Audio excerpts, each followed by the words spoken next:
522. November is Indigenous Peoples Month. And as it stands today, the largest indigenous group in the country has been denied a basic human right, water. As ABC's Charlie Ed-City reports, the Navajo people have limited access to the scarce amount of water that flows in and around their preservation.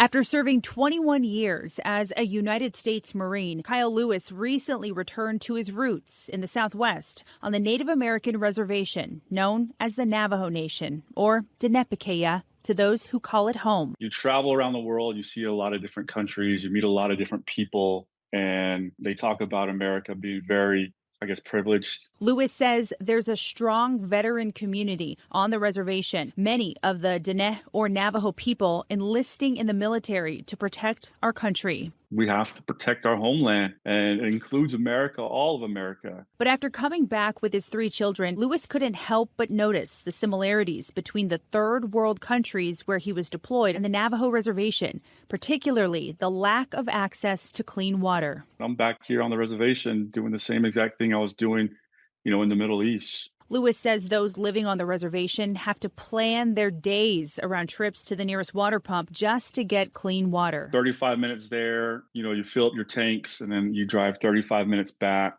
There's about an hour and a half of your time of just driving and hauling. The Navajos hauling water for their families and livestock every day, sometimes even twice a day. You can't leave for a few days to go on vacation. You gotta okay, who's gonna help me with water this day? If you have vehicle trouble, what's your backup plan? So it's a lot of planning and coordination. Lewis says his family members are getting older and it's getting harder for them to haul water every single day. The solution, Lewis says, is getting water lines to these rural areas, adding that it would allow his community to do more for themselves. I talk a lot to my aunts and I talk a lot to my uncles. They always say, I don't have time for myself. I know my grandmother's always been trying to travel and get away for the longest time. A landmark bill introduced to Congress this year would create this critical infrastructure, which would divert water to Navajo communities. But if the bill does not pass, it's unclear whether the Navajo people will ever get access to this crucial resource. Regardless if we get water or not, we're going to continue to live the way we live because we love